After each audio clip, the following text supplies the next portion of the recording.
Mi nombre es Alison Dayana Ortega Bermúdez del curso séptimo y hoy voy a hablar sobre la peste negra. La peste negra, también conocida como muerte negra, se ha desarrollado en numerosas ocasiones en la historia de Europa. Sin embargo, destacada por su importancia y consecuencias al brote que asoló el viejo continente durante el siglo XIV, la peste bubónica, la pandemia más destructiva de la historia de Europa. La peste negra llegó desde Oriente a la ciudad de Jaffa, punto de encuentro de numerosas redes comerciales. Aparentemente, la transmisión se produce en el enfrentamiento entre esta ciudad y los mongoles, precisamente por el punto estratégico en el que se encontraba. Los mongoles es un gesto desesperado tirando los cadáveres infectados de la peste a sus oponentes con las esperanzas de ganar así la guerra. Desde nuevo, su técnica surtió efecto y desde este punto la peste llegó a Europa a través de unos barcos genoveses que llegaban a comerciar en Jaffa, las ratas. La peste se encontraba en un vasillo que estaba en las pulgas de estas ratas, las cuales convivían con la población en una época en la que la higiene era escasa y las ciudades eran caldo del cultivo de focos infecciosos. No es una enfermedad común, es repugnante y dolorosa hasta extremos insospechados. Los afectados sufren fiebres altas primero, después aparecen los bubones, glándulas linfáticas que se desarrollaban en el cuerpo, axilas e ingles. Se vuelven negros y se pueden llegar a tener el tamaño de una naranja. Además puede provocar septicemia por el sistema vascular, puede volverse permeable, llegando a provocar hemorragias internas. Existe otra variante de la peste, la pulmonar, que no necesita las pulgas para transmitir su veneno, sino que la bacteria se aloja en pulmones. Se produce una hemorragia, se crean esputos y al toser se puede contagiar de persona a persona. La gente se encuentra indefensa y la medicina está envuelta en un halo de superstición e ignorancia. Se habla de la alineación de planetas que provocaba un vapor maligno, también de la ira de Dios, que castigaba a los humanos por su mal comportamiento y sus vicios de perversiones. Boccaccio escribió que al principio los familiares trataban a sus enfermos, los cuidaban e intentaban sanarlos, pero cuando se dieron cuenta de que al estar con ellos también se enfermaban, empezaron a tratarlos como perros. Les lanzaban comida a la cama y los abandonaban, huyendo para no ser el siguiente.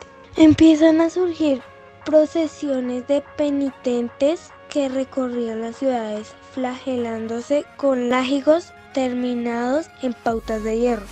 Se creía que así Dios les perdonaría sus pecados y los salvaría del infierno, sin pensar que ellos contribuían a la propagación pasando la enfermedad por esas ciudades. La tasa de mortalidad en las ciudades italianas fue muy elevada. Florencia llegará a perder a la mitad de población. Los cementerios se llenaron y tuvieron que cavarse fosas comunes en el exterior de las ciudades. En Milán se ordenó sellar las casas de los enfermos para que nadie pudiera salir o entrar de ellas. Un 70% de la población murió en Venecia. En Inglaterra, un tercio. Sin embargo, Eduardo III sobrevive, así como gran parte de los nobles, debido, entre otras causas, a que podían huir de las ciudades.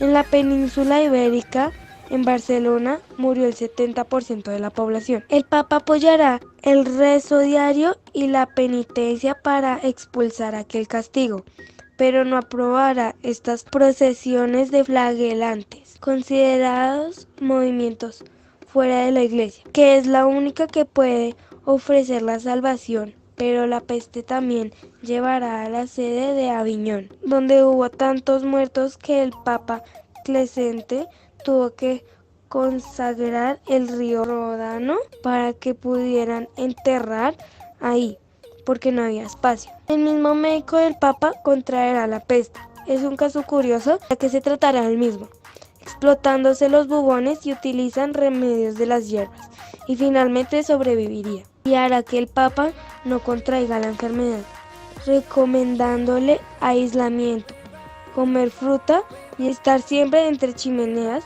y recipientes con fuego para purificar el aire.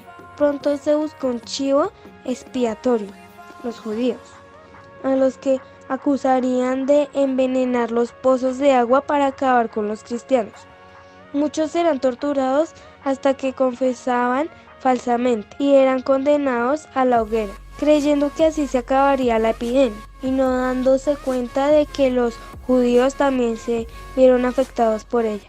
Reforman las ordenanzas urbanas, se prohíben los fuegos, las blasfemias, las prostitutas son enviadas a casas a las afueras, todo con la esperanza de alejar la peste. Pero mientras unos intentaban disfrutar todo lo que pueden por si no les quedaban más días, la mayor parte de los que han sobrevivido empiezan a retomar sus actividades. Las ciudades siguen funcionando, los hombres y mujeres se casan y tenían hijos más rápidamente. En la medicina también influyó, haciéndose mucho más práctica. En cuanto al campo y los alimentos, por primera vez en mucho tiempo habían tierras y cosechas de sobra. No solo granos, sino también productos de lujo como el aceite. El descenso repentino de la población tiene así sus ventajas.